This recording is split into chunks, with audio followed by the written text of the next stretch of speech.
All right.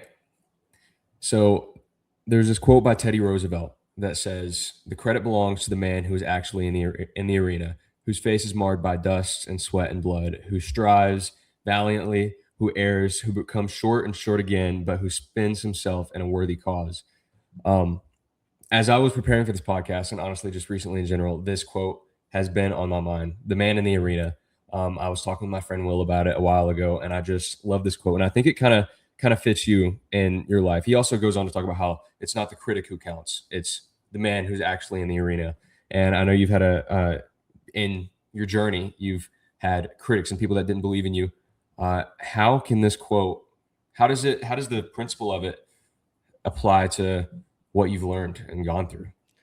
That's a great quote, Gunner. A very good quote, no doubt about it. And one that I think not only I can relate to, but really anybody can relate to if they sit down and think about it and let those words resonate with them. For me, it comes down to, look, people are always going to judge whether you make the right decision, the wrong decision, the best decision, the worst decision. It doesn't matter. Either way, there's always going to be somebody who's sitting out there. You know what? That's on them if they choose to do so. There will always be somebody out there that's just, why would he do that? Why would she say this? And in all actuality, my biggest thing is I listen to anybody's advice no matter what. I'll always give people the time of day to at least listen, unless you don't have my respect, which is a rarity, but it has happened. I'm not one to seek advice from those that I don't look towards and think I want to be like them, or, hey, that's an area where I struggle a little bit. That's something they're very good at. I want to learn from them. So unless someone has been in my shoes or has done something that I've done to even some degree, it's hard for me to take professionalism and professional criticism, I should say, when it comes to that. For example, I'm not going to sit there and judge a doctor or judge a nurse for what he or she did or didn't do before or after my procedure, or watching from afar, because I've never done that. I've never had those gloves on. I've never had that kind of pressure on me by any stretch of the imagination. But for the most part, the listeners, the audience loves my drive. They love who I am. However, out of the 100, let's say every 100 people, you do have the 4 to 6 that are truly hateful.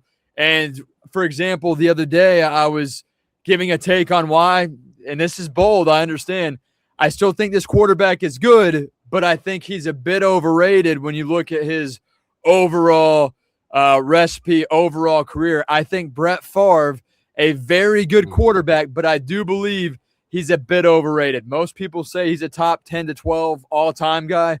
I think he's a top 15 to 17 all-time guy, and that's okay. But this guy reached out to me on the text platform here at WDAE in Tampa and said, what an idiotic take. That's a high school broadcaster at its finest. Go become a waiter at Denny's. And my reply was, why is that a shot at a waiter at Denny's? Why does someone who doesn't meet what you think the expectation is, why does he or she automatically get shoved to Denny's? I was like, waiters, waitresses, they have hard jobs too. Just because you don't view it as something that's in the spotlight or special doesn't mean it's not a good job, doesn't mean it's not a difficult job.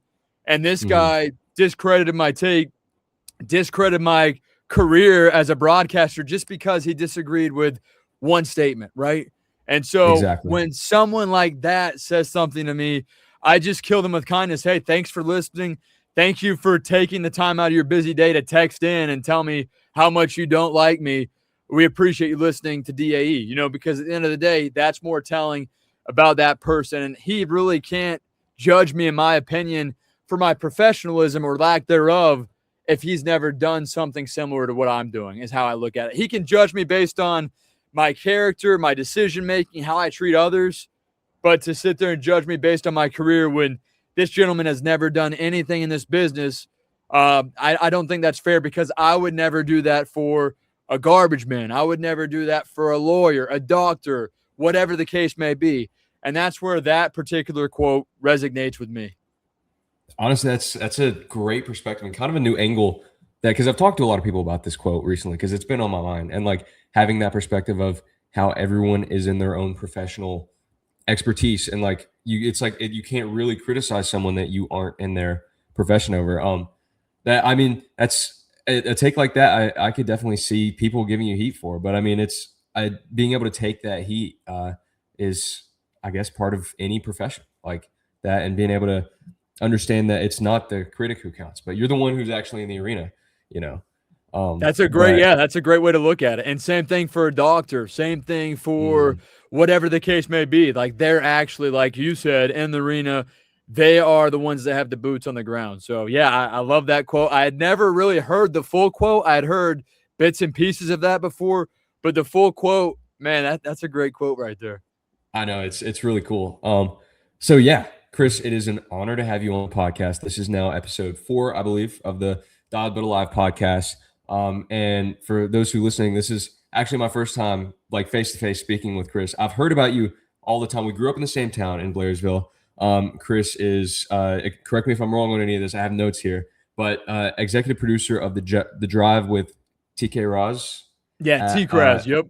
T-Kraz at iHeart Tampa. He hosts the Chris Mathis show, serves as the Buccaneers game day reporter for WDAE, and has announced, is it 500 games now? Has it been 500 games?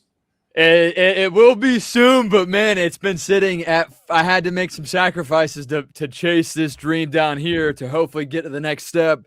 So I haven't caught a game in a hot minute, but that will change, and I'm waiting, man. 500. I used to keep up with every single sheet roster I got from the 10th grade at the age of 14 all the way until now. I've kept because I want to keep track. That's like my notch in my belt per se. You know, like that's the one thing I'm super duper proud of. And I've got to keep up with that to track with the progress or the lessons to be learned. But yeah, 499 so far, man. I'm going to make it. Hopefully before I die, I'm aiming for 5,000. Yeah, that's awesome. And I'm sure like it being at 499, you're constantly thinking about like, I just need it if you're right there at 500. Yeah, but, because you're so close. You're so close, man. Exactly. And I mean, obviously like, a cool thing, like you've interviewed Tom Brady, Baker Mayfield, like these huge people. The list is so long that I couldn't possibly begin, but he's interviewed a lot of really cool people. And like I said, grew up in the same hometown in Blairsville. I saw, and you talked about how you worked at Bilo. That's cool. Like Bilo's not here anymore. So it's a random side thing, but it was something I was thinking about. And I got to say, you have the voice for it. Like this, like you definitely sound like you have the energy for announcing, for broadcasting. Like you fit the role really good. Thank you. So yeah, I kind of want to get into your story. I know in the what you like told me about you, like started out small and you had this dream for a while. So where did the love for sports and sports broadcasting start? Where did you start to really know that you love this? My parents met in the Tampa area. I grew up in Blairsville, as you know, Blairsville, Georgia. Shout out to so many great people. And as you get away from it, the more you realize just how many great people there are, right? I'm very grateful for where I'm at today. My career wouldn't necessarily allow for me. There's not anything up there for me to keep chasing my dream to become an NFL play-by-play guy and do what I do here. Career-wise, it had to pull me away from Blairsville, but ultimately, I'm a huge fan of Blairsville. I just got back actually this past weekend. I got back on Sunday from visiting a childhood friend there. He just got married, so really proud of Hayden, one of my best friends ever. But as far as the passion for it, with my parents having met here in Tampa, my dad grew up a diehard Tampa Bay Buccaneers fan, a Tampa Bay Lightning hockey fan, a Tampa Bay Rays fan. Well, when I was born in St. Pete, we moved to North Georgia in 2001, and I continued my dad gave me his sports fandom and his love for Tampa Bay sports. So I grew up in Blairsville, Georgia as the Buccaneers fan, the Rays fan, the Lightning fan.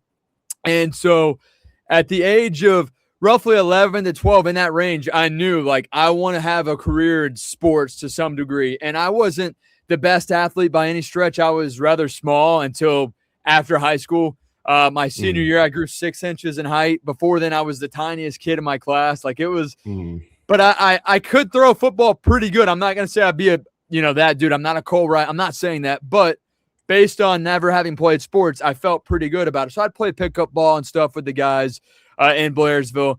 I fell in love with sports broadcasting because on Sundays, we couldn't really watch the Buccaneers on TV up in Georgia unless you paid for the direct TV package. And even then, a lot of the times, Bucs games were blacked out because they were horrible. They were a bottom 5 NFL team until, let's see here. So 02, they were really good. 02 to 03, they were very good. Then they went on a drought from 03 until 2020 before Tom Brady came here, in which they didn't make the playoffs besides one time, and they were one and done. But I still fell in love with the Bucs. They would never be on national TV hardly, and if they were, they'd get blown out. And so we would drive around, my dad and I and my brother Spencer, who also is in the sports media industry. We would drive around from Blairsville, drive to Gainesville on Sunday, just listening to Bucs football in the car and the radio for 4 hours. That's all we would do on Sunday. Get in the car, listen to the broadcaster of the Bucs call the game, Gene Deckerhoff, the greatest broadcaster to ever call games in the state of Florida, my idol, and hearing him over and over every weekend, just constantly, and just his excitement and just how he could paint the picture for me as we were riding around in the car with my dad. And it was just so cool the way he would paint the picture of the game. And you're just thinking, wow, that play had to be something I've never seen before. And then you get home and you watch the YouTube highlights in 7th grade computer class, and you're like, man, that play was cool, but it was nothing as great as the radio broadcast made it sound, because you have an imagination. It's theater of mind when you're doing radio. So I would say at the age of 10, I was like, oh, my God, I love football. I want to do something in this field. 12, I knew I wanted to be in radio, voice of the Buccaneers someday. And then at 14 is whenever I was really finally able to get my first opportunity in broadcasting, which I never thought. And truly, if you heard my voice in the 10th grade, the 11th grade, even the 12th grade, I don't know how they put me on a microphone, because it was very high pitched, and a lot of people would give me a hard time, and that's fine, but they would, because it was so high pitched. And I would just keep believing, please let my voice change big time. And some way, somehow it did. So I would say at the age of 12 is when I really started to have a major interest. At 14, so thankful for that first opportunity, which is a really cool story as well if you eventually get to that. But yeah, at 14 is when everything just started to take off for me. And it was a slow start, but it was promising. Yeah. So did you kind of, I guess you had this big dream since you were 14. Like, you knew from the start, like calling rec games, that's what you wanted, the end goal. Like, did you always have the bar set where you have it now as your end goal? Absolutely. Yeah. Because I've always been one, if you're not shooting to be the absolute best version of you at the ultimate, whatever that is for you, you're cutting yourself short, especially in a life that, I mean, it's been 10 years since I graduated from Union County. Time flies. And after high school, all those cliches, time flies by. Before you blink, it's going to be 10 years. It's so true. It's very true. And if you take my high school class of 2016 and ask me now, how many in the last 10 years have I seen of those 280 students, I would say no more than 15 since I graduated. That's just how life works. And so I always shot to be the biggest, best version of myself, and whatever else came out of that is great, whether it was learning lessons to be had or if I achieved what I wanted to achieve. But from the very first game I called, even if it was long shot, unrealistic, and even me going back to listen now to some of my highlights, because I still have them in archives, I'm like, man, how did that kid think that he would ever even get to where I'm at today? And I've made some big strides, but I still have so far to go in my head. I'm so far away. I'm still grinding away. But the goal has been since day one to be the voice of the Tampa Bay Buccaneers at some point. So that will always be my goal. They just made a great hire, and a young guy who's in his 40s. He'll probably have that job for 35 plus years. So unless he moves for a different job, I have to change my career goal to now voice of an NFL team, which, hey, I'm still totally okay with. More than happy for that opportunity should it come about one day. Yeah, the person that you're talking about earlier that you used to listen to on the radio, you actually got to be on his last broadcast, right? Yeah, I got to sit I was at Raymond James Stadium, the home of the Buccaneers, and they allowed me into the radio booth, and I was able to sit in there. It was about 5 to 10 minutes where I was just sitting in there watching him do his thing one final time. And this sounds so crazy, but I am not much of a guy who, when he goes to sleep, I don't dream often. Well, one night this year, I had a dream that Gene Deckerhoff retired, and there was no talk that he would retire. He's been doing it 37 years. He did 37 years as the voice of the Buccaneers. Then he did a combination of 40-something years, I believe, at Florida State. So he was balancing both. He'd call a college football game in Tallahassee at Florida State, hit a plane ride super late that night after the game, get to Tampa, walk off the plane, go call a Bucs game. He is the only, I believe, he's one of the only, if not the only, broadcasters ever, play-by-play radio guys, to have called a Super Bowl and a national championship. And he did 2 Super Bowls and the national championship, if not 2, with Florida State. So a guy was a legend. And one night this year, I had this dream that my idol, the reason why I really fell into wanting to become a broadcaster, Gene Deckerhoff, I had this dream that he retired. And from that dream, when I had that dream, the next day when I woke up, I told myself, he's going to retire. I was like, I just have this gut feeling he's going to retire. About 2.5 months later, the rumblings come about. And then next thing you know, we have him on the show. Come to find out, Bucs bid farewell. Gene Deckerhoff signs off one final time. And the week of that I knew he was signing off, I reached out to the to the Buccaneers radio play-by-play group, their team, and just sent an email. They were familiar with me because here at DAE, Best Bucs Coverage, we cross paths with those guys in the press box. So I'm in the press box for every Bucs game. If you walk down to the end of the press box, that's where the radio booth is. And so I had come across Gene probably 25 to 30 times in the last 4 years at Bucs games. And I sent an email and just said, hey, it would be an absolute honor if I could sit in and watch and listen to this guy, even if it's just 5 minutes, because he's the reason why I even got here where I'm at today. And I want to give him the utmost thanks for all that he's done for me directly and indirectly. And I was able to do that. So I walk up, I take the elevator up to the press box before the game. I got there early just so I could maybe see him. And I get there, and they're holding a real deal press conference for Gene Deckerhoff, voice of the Bucs. I was like, oh my gosh. It's like, this is the only time he's going to be in a press conference to talk about this. So I had an angle. Once that interview stage was starting to kind of fall through and everyone was about done, I asked him a question that ended up taking off pretty well on social media. I said, hey, Gene, I was intentionally the last question asked. I knew I had an idea it was going to be the last. And I asked him, I said, hey, Gene, was there any story, any player that you cannot believe you ever got to call a game for? And he started to go into a story about how Tom Brady, he never met Tom Brady, even though Tom Brady was the quarterback of the Bucs for 3 years. They never came across each other one time because COVID played a lot into those seasons and you couldn't interact with the players. So I gave him a card. I had a handwritten card, and people looked at me like, what's this guy doing? That's the thing. I don't care. Like I'm very genuine. I pay my respects when it's due and when I feel like, because it's the only chance I could have to do this.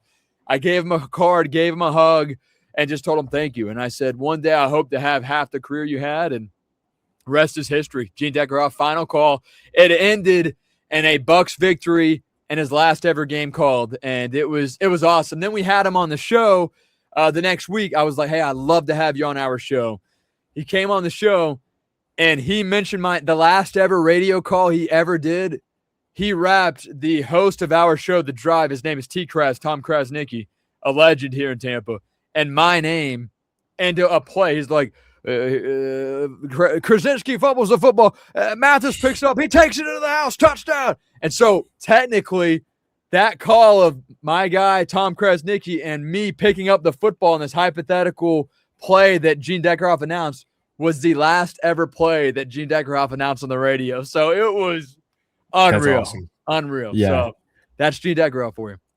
Yeah, that's amazing. And like, especially that being like your idol, like the person that got you into it, the person that you listen to every day. Like that's a great experience. And like, I think it's a lot to be said that like you took the opportunity to go and ask him the question and like think about, I want to be the last person, and like just shoot your shot at it. Cause I feel like a lot of people miss opportunities, especially with people like that, to talk to him. I remember when I ran my first marathon, there's this triathlete, Luke Hopkins, who I'm a huge fan of. And like, he was walking past us, and like, there was a line to get into the BPN store, and everyone was kind of nervous. Like no one would talk to him. And I was just like, man, screw it. I like stopped him and I'm like, hey, Luke, and shook his hand, sat there and had a 10, 15-minute conversation. And it's like people say never meet your heroes. This is the most genuine conversation I've ever had with someone like him. Like, it's just, if you take the chance to ask him a question, then you might get something out of it. And so like, it's really cool that you get to have an experience like that, and something that, like a memory like his last play call, like having your name in it. Like that's awesome. Yeah. And again, congrats to you for doing that too. And a lot of it is, they're going to get that, but it's all about the approach too. It's all about the approach. If it's a handshake, hey, how you doing? Most times they will go that extra mile for you if it's the respectable way. And then you see those guys that are just seeking autographs to resell, or they don't take advantage of the moment. They just want to have that instant gratification selfie. Usually you can balance too if you handle it the right way, and clearly you did. So that's awesome, man. That's almost the same That's the same equivalent as what I did here with Gene. That's really cool. Yeah, it is pretty cool. I like how you described earlier when you were talking about his calling on the radio. You said it was like an art, and like I guess I haven't really thought about that before. But I mean, when you are like broadcasting, calling these plays, you have to be very intentional about the style and like the way that you do it. How much does it, pretty much being an art, how much does that play into, I guess, the method of calling sports? Is that something that you try to do better of, is like refine small little things? Oh, 110%, always. And there was times where, in fact, Gene Deckeroff told me back in 2018, I sent an email to him when I still lived in Blairsville. We came down for Christmas to Tampa. I sent an email to him and said, hey, I'd love to meet you if you have a second. He recognized the town of Blairsville. His family had a wedding up there, and so he replied to my email. I got to meet him, and he told me it was me meeting my hero years and years ago, before I was even truly relevant in this business, especially in Tampa. I was still in Blairsville.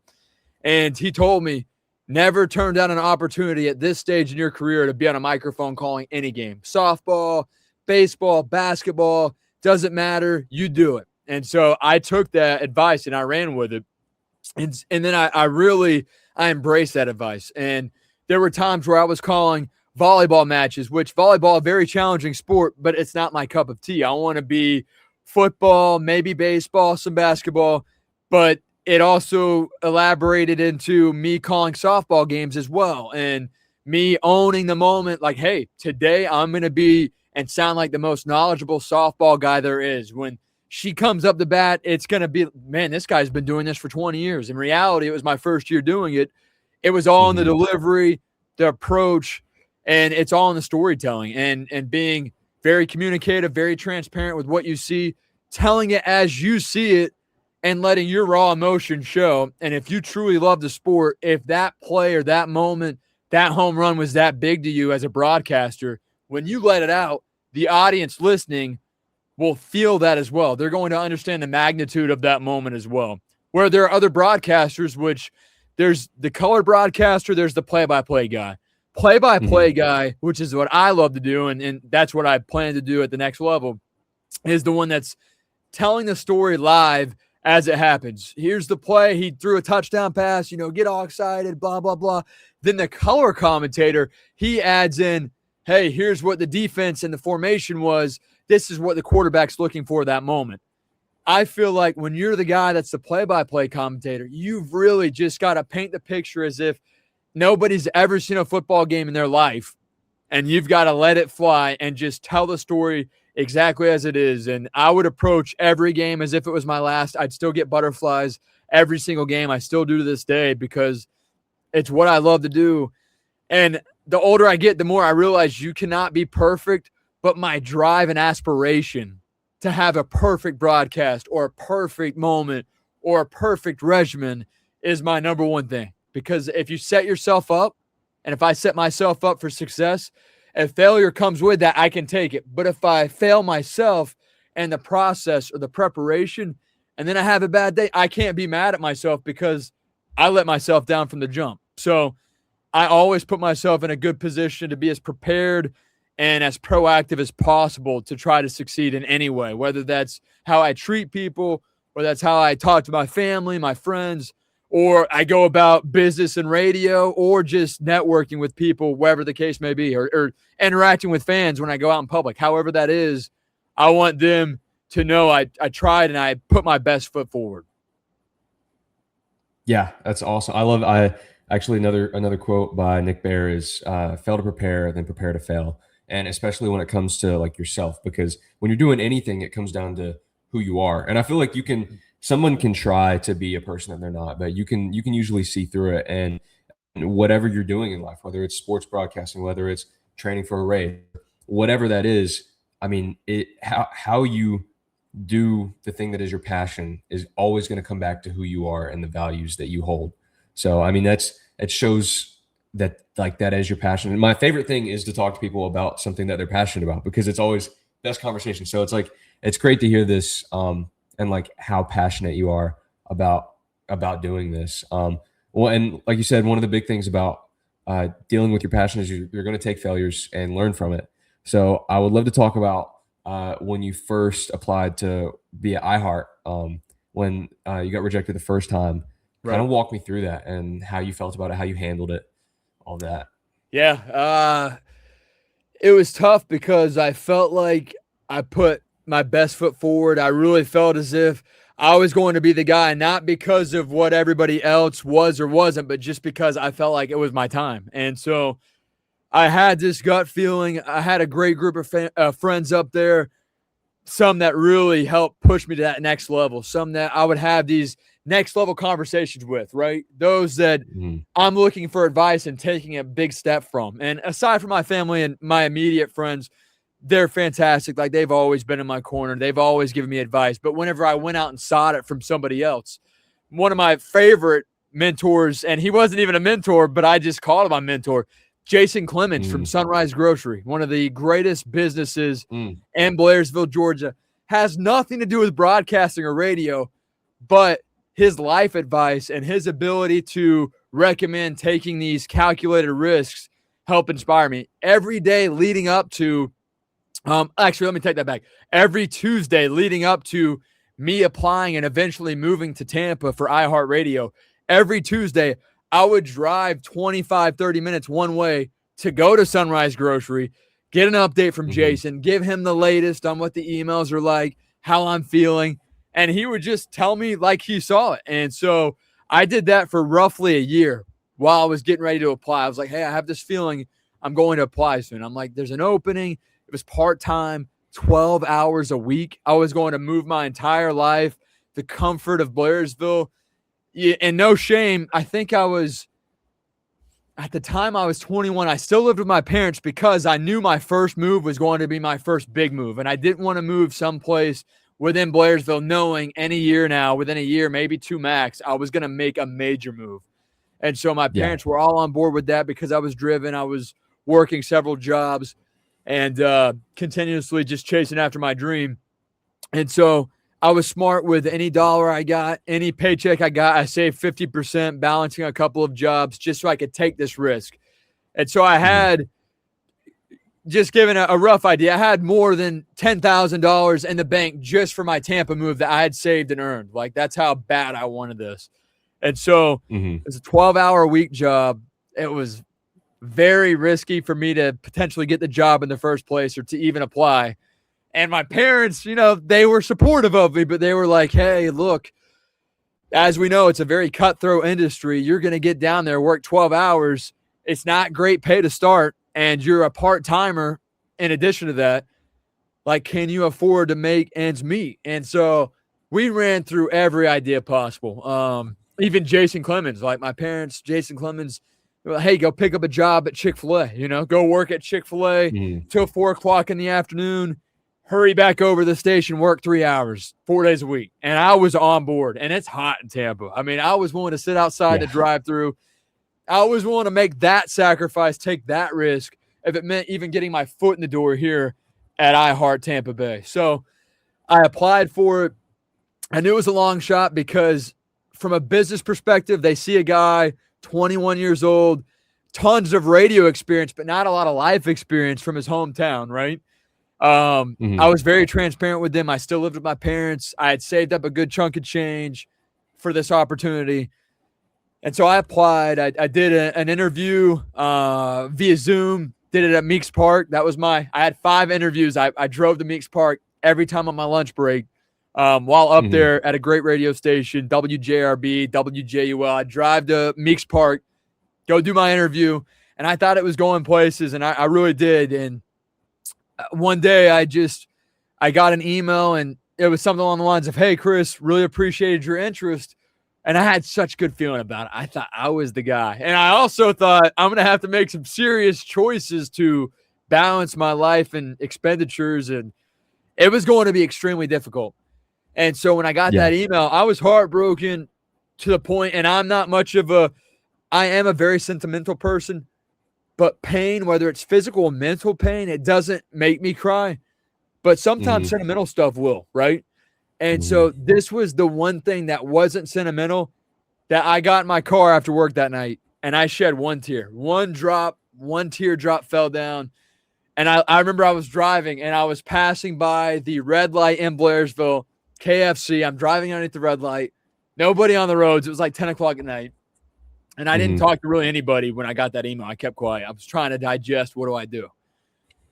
And fortunately, I kept my moves quiet because in case this happened, like my three closest friends, they had an idea I applied. They had an idea I was interested in what the job was.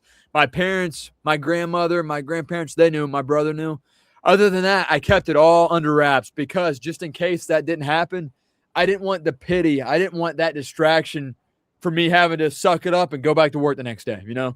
So driving at the red light, and I look in my rearview mirror, I see that tear, I wipe it away, and I'm like, there are two types of people in this world. Those that will sit there and suffer and sulk and let that stop you, or someone that will have a learning lesson, only have more drive, more hunger to prove yourself right. Proving the doubters is important, but for me, I've been always, let me just prove myself right. Whatever else happens will happen. And so that was my mindset in the moment was, all right, let me prove myself right. I deserve that. I'm going to be there one day. And I think it was roughly the next day I was like, all right, what can I do? And so a broadcaster I DM'd here years ago on Twitter at DAE I currently work at, I listened to their show every day. I Twitter DM'd him. I think I was a junior in high school. He gave me advice. Hey, Chris, start a podcast. And I never did. From 17 until 2021, never started a podcast. That very night, I told myself, it's time. Like, that could be the difference maker. And fortunately, in the long run, with how everything played out, it was for the better, man. And it took me to realize the second door opening up to recognize that. Again, 12 hours a week. It was going to be a little pay. I was going to have to pick up another really full-time job to balance it and take a leap in the dark, a leap of faith. And then I think roughly 9 months to a year later in there, give or take, another job opening opened up. And I heard about it because Pat Donovan, the broadcaster here at Tampa, host of the Pat and Aaron show in the mornings, he had told me, hey, Chris, I've been on the lookout. I know how bad you want this. You're constantly in my DMs. Respectfully, like every 3 months, I'd check in with him, tell him, hey, here's what I'm doing. What can I do better? And he would give me the greatest advice. Big thank you to Pat Donovan. He was major difference maker for me, so I owe him a lot if he's listening.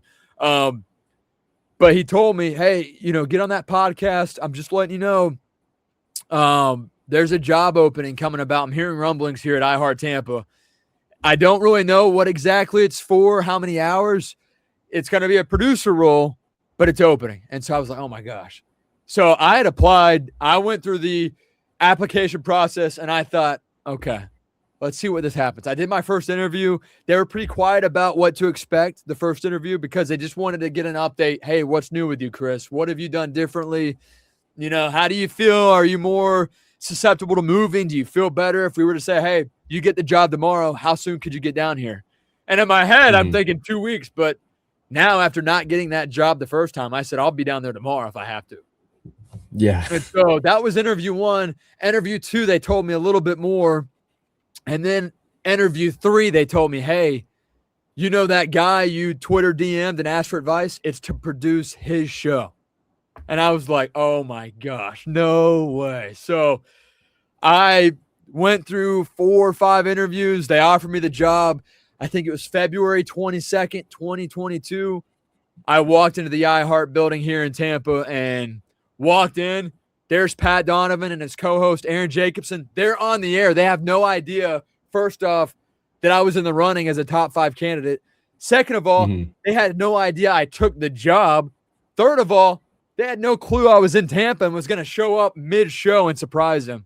So here I am. I knew I got the job.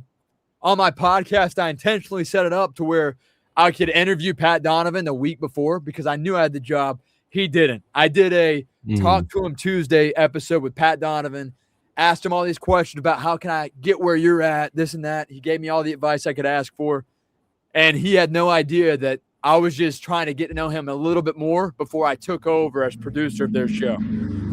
So then I walk into the studio while they're live on air. He freaks, oh my God, gives me a beer. What are you doing? I said, dude, I took the job. He's like, no way. And then there you go. So it was part-time to start, 25 hours a week. It was like that for 2.5 years for me. Like, I'm not going to lie. I still had to make some sacrifices, but it wasn't the 12 hours that the first time around would have been. So more manageable. It was double what I was going to get the first time, and it all shook out, man. And I credit all those around me. Big time thank you to RJ Banton. Big time thank you to Austin Petit. Those are guys that I would constantly go to advice to and say, hey, you know me. You know what I'm about. You say I have talent. What should I do here? Should I play it safe or should I take the calculated risk? And they told me, take the calculated risk. That's what I did. Ended up in Tampa, February 22nd, 2022. I lived in an Airbnb for 6 months.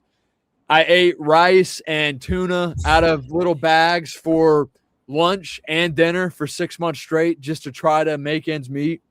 And it was a grind. And it got to the point where I love the protein from the rice and the tuna, but I got fed up with it. And fortunately, rest is history. I can afford to eat pretty good now. But I had to make the sacrifices, and it was all worth it in the end. Absolutely worth it. So it's been quite the ride. I'm not done yet. I now produce the Drive with T-Kraz after 8 months with Pat and Aaron. They promoted me, elevated me to the afternoon drive show here in Tampa on WDAE. Awesome. So it ended up working out good that you did have that setback there to where, one step back, 2 steps forward. It kind of 100%. propped you up. Yeah. And honestly, because I wanted the job the first time so badly, I could have very well just sat there and, man, that's it. There goes my dream, And instead, I just wiped that tear away. That one tear was my one sign of, all right, show a little bit of care for yourself and then get back to work. And from then on, I started DJing weddings before I left so I could rack up every dollar I could to make the move to Tampa. I think I ended up DJing 12 to 17 roughly weddings in the last 9 months I was in Blairsville just to try to make it happen, man. And I saved it all, and it happened. Well, when I get married, I'll hit you up to maybe DJ.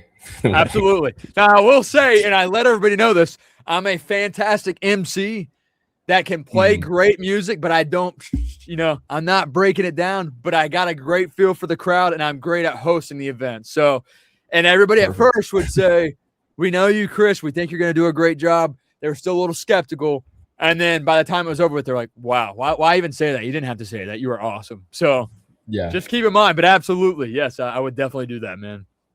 Yeah, that's pretty cool. It's like a cool, side hobby to have. Yeah. And it pays very well. So it pays very well. And actually talking about hobby, I had another question here, where, people would call it a hobby, like sports broadcasting. They kept calling it a hobby. How would you feel when they said that? And did that ever almost get in your head as maybe this isn't something that's realistic, or did you always just know?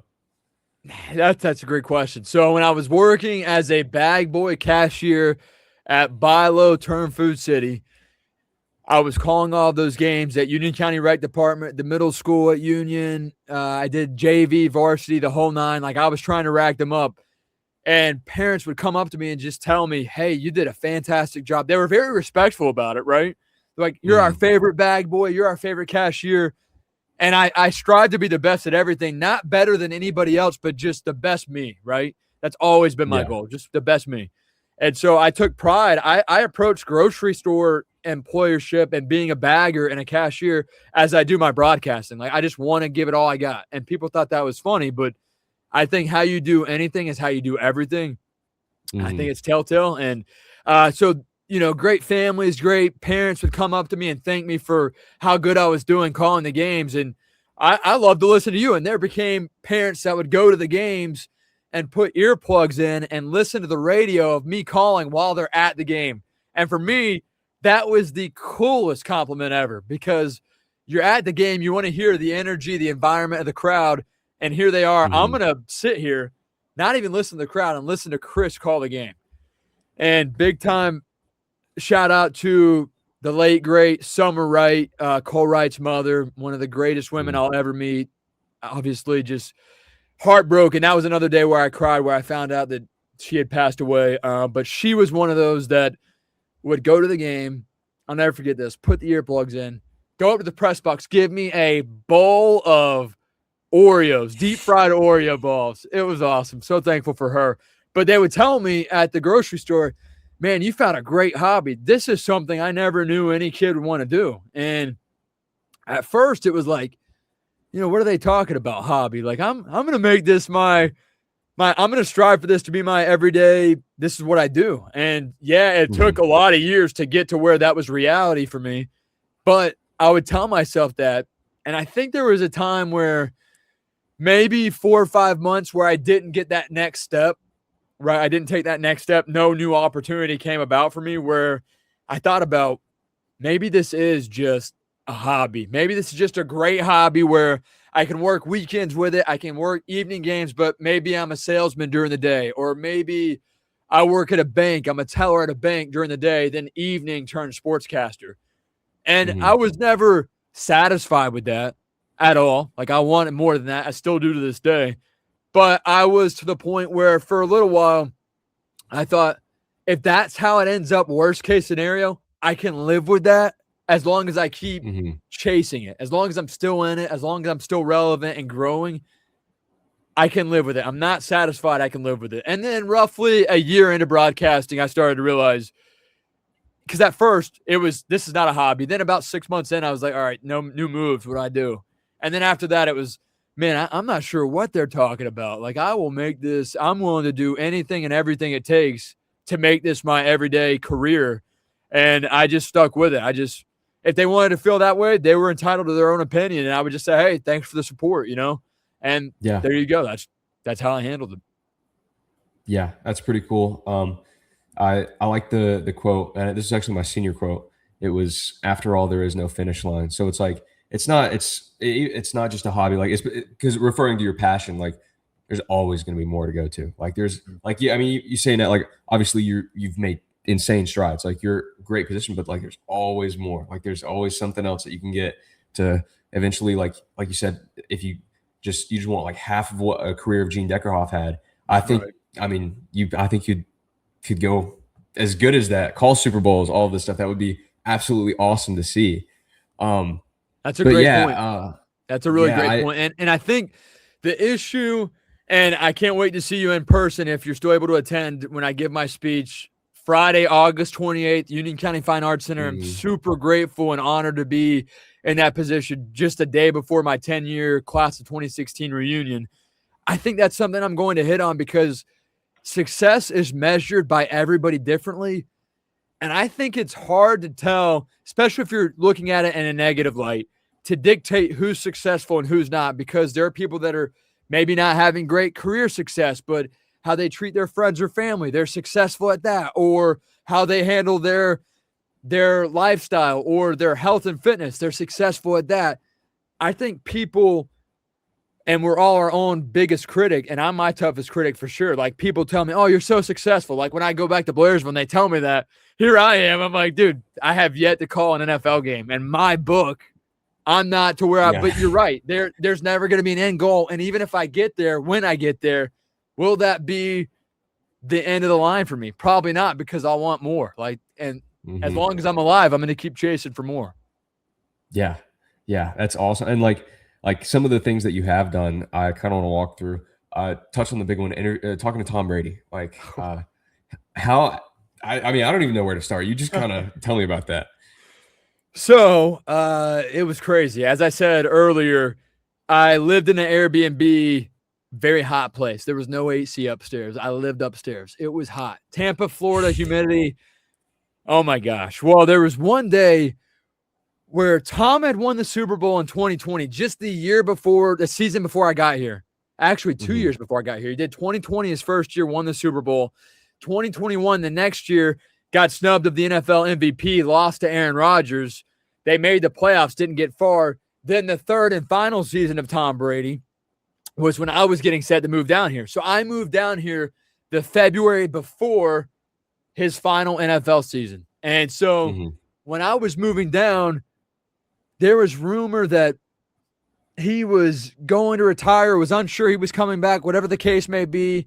And I'm sitting there in my Airbnb and I could hear the neighbors. And it was different when Tom was here. It is the greatest to ever do it. And there's a Mhm. different level of expectation from the fans. There's a different level of expectation from the other teammates, from media, when Tom Brady has anything to do with your franchise. And so they announced, Tom Brady shared to Twitter, Instagram, I'm coming back. Let's run it back. Year 20, whatever it was. We're going to do it again, Tampa Bay. Let's try to win again. And so I hear the neighbors outside. They were doing a cookout. They are screaming. It's like Monday night, 7 o'clock at night. Oh my God.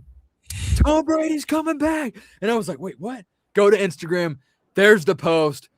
WDAE, we instantly start a live Facebook feed to react to the news. Oh my God, Bucs fans, how are you feeling? We're getting to go one more year. Let's go. Let's Mhm. do this thing. And so here I am. Now my first year in Tampa goes from being awesome to holy smokes, I get to cover Tom Brady.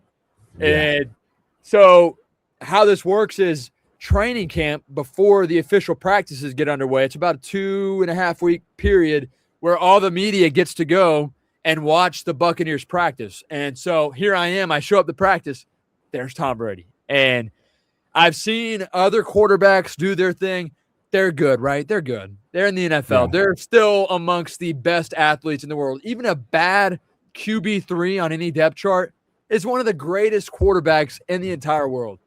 Yeah. And so here I am. I'm watching Tom Brady. And when he spun the ball, 42, 43 plus years old, it looked like a 25-year-old. And just his demeanor, the way he carried himself, if it wasn't perfect, they're doing it again. Like every rep had to be perfect for Tom Brady. And so the standard raised for everybody else. And so in my mind, there goes my standard risen. Like I've got to be my best because this is the only time I will ever get to say I covered Tom Brady. So after every game, the Bucs play at Raymond James Stadium here in Tampa, Florida. I'm able to go down to the press conference room, and this is how it works. They always bring, after the game, all the media members are in the press conference room. When there was Tom Brady here, there was about 40 to 50 media members in the press conference room. It was packed. Well, I was already the youngest guy in the room, youngest media member. I looked super young. I wore glasses intentionally to stand out. I wore my prescription glasses every time I spoke with Tom just so I could stand out a little bit more, still authentic to me, but it was something different. And so they'd bring out the head coach, Todd Bowles. He would speak 10 minutes. He'd walk off. And then the PR people would say, hey, Tom's going to be here any minute. And so here comes Tom Brady. And the room, the environment with even media members that have covered pro athletes year in and year out for 25 plus years, you could just feel something different in the air. And the first press conference I went to with Tom, I just sat there and I soaked it in. I'm like, I'm going to be present in the moment. I'm not going to record this. I'm just going to watch Tom Brady. I'm going to listen to how he handles it. I want to hear how these other reporters and broadcasters are asking him questions. Because how do you go about asking a guy that's heard 20 plus years of questions? How can I be different? How can I ask a question that's relevant? And so I think the second time I saw him, I asked him a question. It ended up being where I asked him 7 or 8 questions over his final year. And every time, I never got nervous talking to an athlete. When Tom Brady looks at you, dude, and he has this look of, I've got to be perfect. It wasn't great enough today. Yeah, we won by 21, but I threw an interception. When he looks at you, you just know that's the greatest of all time. You also know that whatever he's about to tell you, there's no flubbing around anything. He's going to shoot you straight. And I asked him several questions. Every time I asked him, I got nervous. I could feel it. And so there was one day, it was the last ever question. There's a bad story to this too. I want to talk about Brady real quick. But there was one day where he had broke the all-time record for first quarterback to ever throw 100,000 career passing yards in the NFL. And there were 6 questions before mine of seasoned veteran reporters that didn't ask a single question about that. And here I am thinking, this may never be done again. Why has nobody asked? So that was my moment. This is my big question for Brady. By the time it's all said and done, this will be the one I forever remember. And so I said it. I could still hear it in my head word for word. Brady, how good did it feel to throw for 100,000 career passing yards? You eclipsed that milestone, first to ever do it, and you guys got the victory in addition to that. And he looked at me, and he always gave me this different look. All the other reporters agreed. I think it's because I was so young and I was so upbeat even after a loss. And he looked at me and he's like, I never cared about the records. It's all about the win, man. It's all about the win. He looks away from me, goes back to me. He's like, all about the win. Then looks back and takes the next question. And then after that press conference is over, and when Brady was here, the NFL Network and ESPN aired his press conferences like it was the end of the world. They were always airing his press conferences live. I had 4 different texts as soon as I asked that question of people in Blairsville. Oh, my God, I'm listening to ESPN radio. I just heard you ask Tom Brady. Oh, my God. And here I am thinking, wow, this is crazy. So I get home. I watch that video of his response to my question like 10 times that night. Next morning, I wake up, and my Twitter is flooded. And I have yet to have my big break on social media at this point. And my Twitter's popping off, like 250 followers, 150 people tweeting at me, blah, blah, blah. It's like, what the heck is this? You know, I check it. Brady brand TB12 used my question and his answer to my question in their promo video for his next clothing line of clothes. Wow. And so it's me. You can hear my voice. You only see Tom Brady, but you hear my voice asking Brady, what did it feel like? Blah, blah, blah. And Brady looks at the camera dead on. All about the win, man. Never cared about the record. All about the win. And then it cuts to him walking on the field in his new clothing, and the video popped off. And I'm like, holy smokes. Like, I've been here 4 years. I've had some incredible moments since then, but still to this day, I have yet to top that because it was Tom Brady. It was a viral video. It wasn't like, oh, I'm going to go viral today. It just happened naturally. So, and then the bad story about Tom Brady, I'll make this quick. There were rumors that he and his wife, Giselle, were going through dark times. And as I said earlier, they would bring Tom Brady out onto the podium after the head coach every game. It was just routine.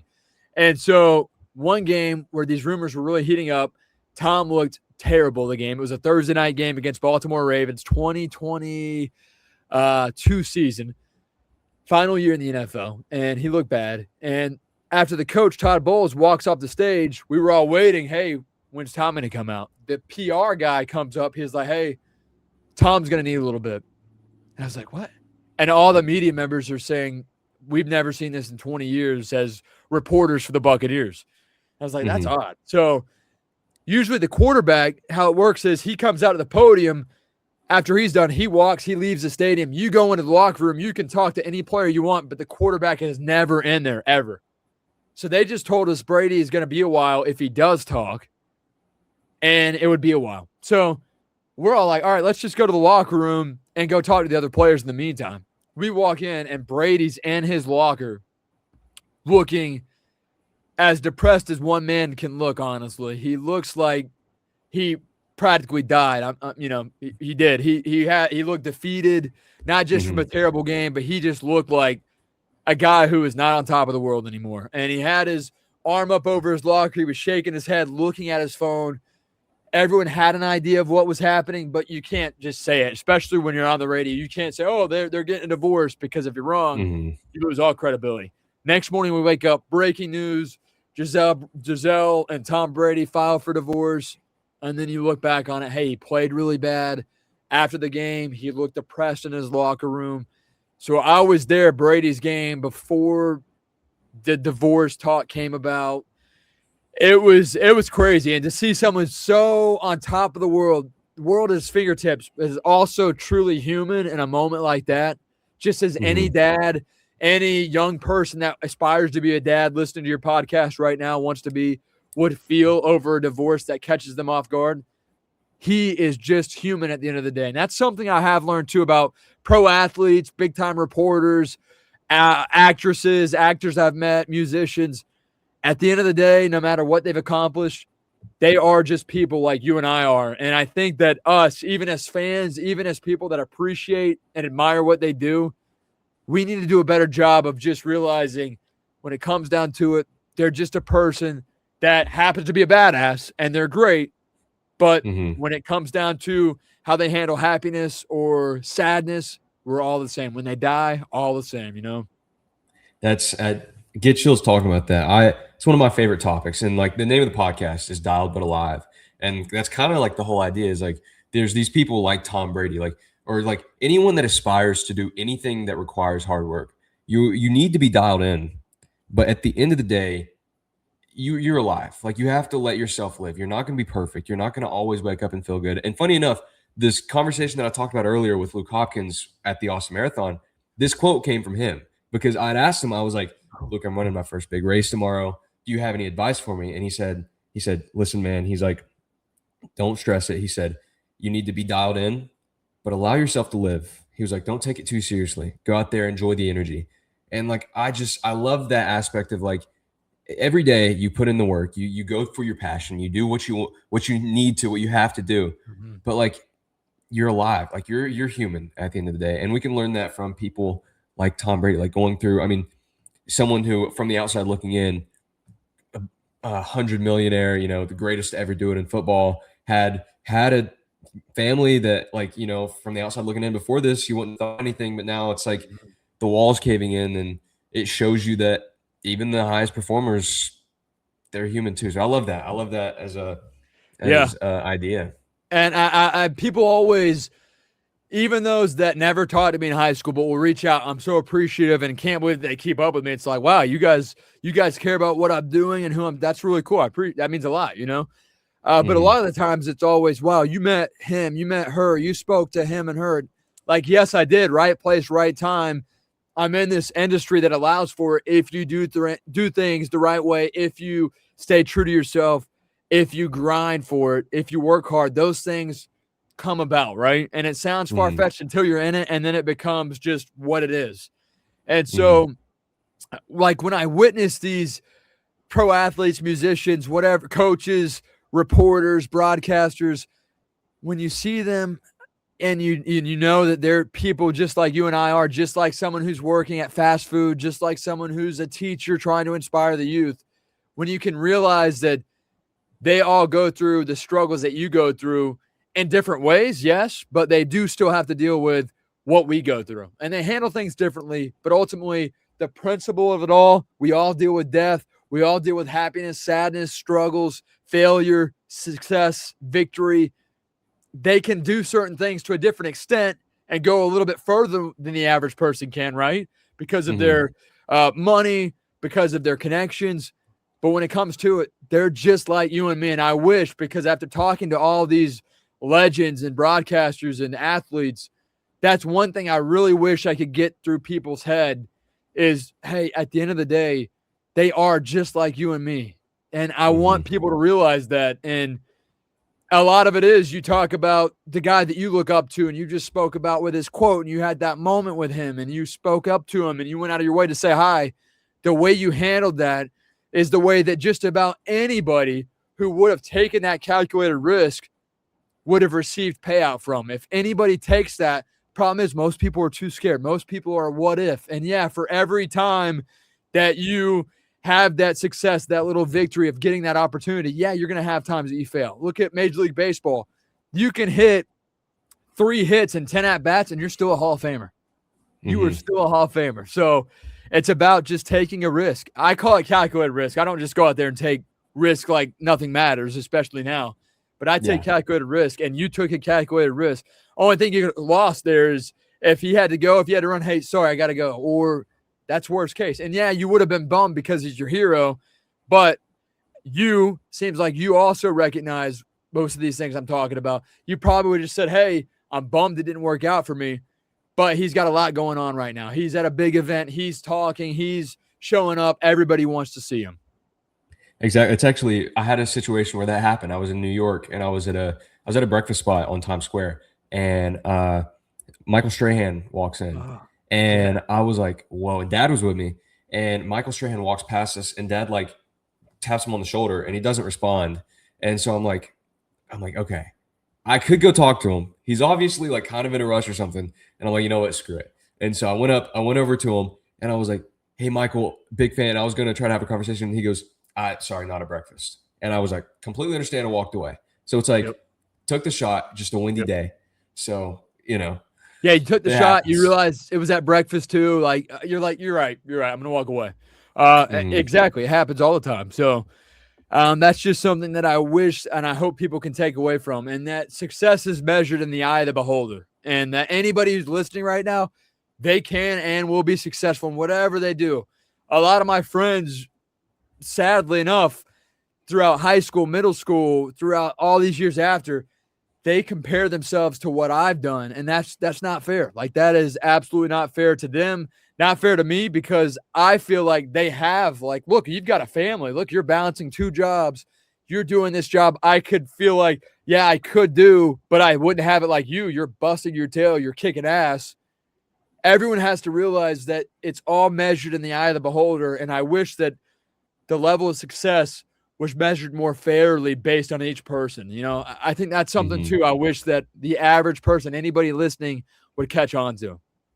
I love that too. Cause it's like, I talk to people about races and they're always like, oh, I could never do that, or like whatever. And it's like, it's not the point. Like, the point is you're doing something that challenges yourself for what you love. I mean, like you said, people have 2 jobs and a family. Like, maybe like their passion is just giving the best life to their family as possible. And it's like, their version of what challenges God gives them is, I mean, everyone has their struggles. It's so subjective that it's like, my training now may look super hard on the outside, but I've built myself to where I'm used to it. So it's not as hard as it once was, in the same way that, someone that, like, I work in like 70, 80-hour weeks, couldn't imagine right now necessarily, but it's because I have my thing. They have their thing. And so it's like, success is very subjective. Exactly. And I love that. And yeah, like you said, some people strive to just be the greatest dad ever. And that's awesome, because that's a rarity these days, right? So you can find something you want to be the best at and just run with it. And that's something I hope people take away from this is life is so short.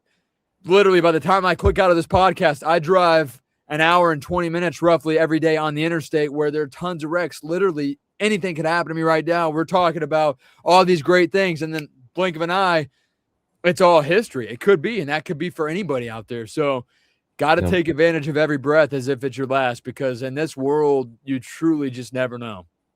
Exactly. All right. One last thing here. Imagine you're talking to the 14-year-old version of yourself right now, announcing youth football all day. He has no idea what's coming. What would you say to that version of yourself, knowing everything that you know now? Wow. Oh man, that's tough. That's hard, because in high school, I didn't date. I didn't go to prom. I wasn't into that stuff because I wanted to focus on my career. And a lot of people were like, oh, you're never going to find love. You're never going to have anything but a career. And in that moment, I realized I had the time to sacrifice, to chase. Like, I had that extra time, put it towards this, put it towards my dream. And everyone, even some of my friends, were along the lines of, look, you've got to maybe balance a little bit more, or, hey, go live a little, go party a little. And not that I ever judge people for, oh, they're a bad person for doing that. It just was never me, because I knew if I did get into that, it could distract me from what ultimately makes me happy, and that's chasing my dream, right? There are people that can balance that at the same time. So I think I would tell myself, hey, Chris, no matter what anybody tells you right here, right now, today, keep doing what you're doing, what you believe in. Keep working towards what you're manifesting, because it will all come to fruition. It will all come true as long as you stay focused and locked in on what you're doing. Never slow down. Never quit. Keep working hard. Never give up on the dream until you get to where you want to be, wherever that is. Voice of the Buccaneers. you keep pushing, and eventually you will find the love of your life, the one that you never thought you would have. You thought that maybe you'd have to settle in your 30s for someone because you were chasing your career, or maybe you would never have a family because you never found the love of your life, never went out on dates because you were chasing that dream. I would tell myself, believe in what you're doing, believe in your process, because once you have a process that you feel works for you, as long as my biggest thing is patiently proactive, don't be so patient you're just sitting there with your hands, sitting on your hands, but be proactive at the same time. Be patient in the process while also being proactive for your next move, setting yourself up. I would tell myself, believe that this so-called hobby is not a hobby, it's a career, and trust in what you're building, because I did always have a process. I did always know what would work for me, and I ended up being right up to this point. So that would be what I tell myself. And it would say, hey, have no regrets. Keep doing what you're doing, because at some points I thought maybe they're right. But it wasn't enough of an opinion or a thought to where I was going to quit what I was doing and chasing the dream. It was just, you know what, maybe I will have to pass on a family or not getting married, you know? And me telling myself this now today, if I could tell my 14-year-old self that, that would have been so reassuring to me, and would have felt so good just knowing that everything would shake itself out just as it should. Yep. Awesome. Yeah, I mean, any kid with a dream, you always worry about what it's going to cost. I know I worry about it all the time, but like just knowing, trusting that if it's really what you're supposed to do, if it's really your passion, and you put everything you can into it, then it's always going to work out. Like it's and it will go. Yeah, I mean, you're doing big things too. Like you're a guy I'm super proud of, a Blairsville guy who, small town, working hard to do what he loves to do, also promote others, also try to be a motivational speaker too. Like you're putting yourself in the position to where you can achieve and accomplish whatever it is that you set your mind to, and you've already got a plan. You're already executing the plan. You're already doing big things. So I'm honored that you had me on your podcast to talk about these things, and hopefully at least 5 listeners out there will take something that you and I both said today and think, all right, enough of that. I'm going to do this. I'm going to chase after my dream. I'm going to maybe think of success and how you measure success differently because of what these 2 guys from small towns did and said. And that would be worth so much more than money is to me personally. Like I would love to see that. Nothing beats seeing someone chase after what they love. Well, I really appreciate that. And I think this is my favorite podcast I've done so far. I know that's only 4 so far, but this is awesome. I think this is a phenomenal conversation. I really hope people get a lot out of this. My computer is at 2%. Oh, man. It dies pretty fast. So I would love to continue the conversation. But I really appreciate having you on here. If you have anything you want to plug real quick or anything, you have the floor. Check out Gunner's podcast, because as we all know, there's going to be even cooler, even greater guests than myself on this podcast, whether it's next week, a year from now, 2 years from now. Keep following along. Check me out at the Chris Mathis on social media, THE Chris Mathis. Really appreciate all of you guys. And look forward to seeing you on the 28th, Gunner, unless something should change, which is totally fine, and hopefully inspiring the youth there at Union County High School in Blairsville, Georgia. Thank you, guys. Thank you.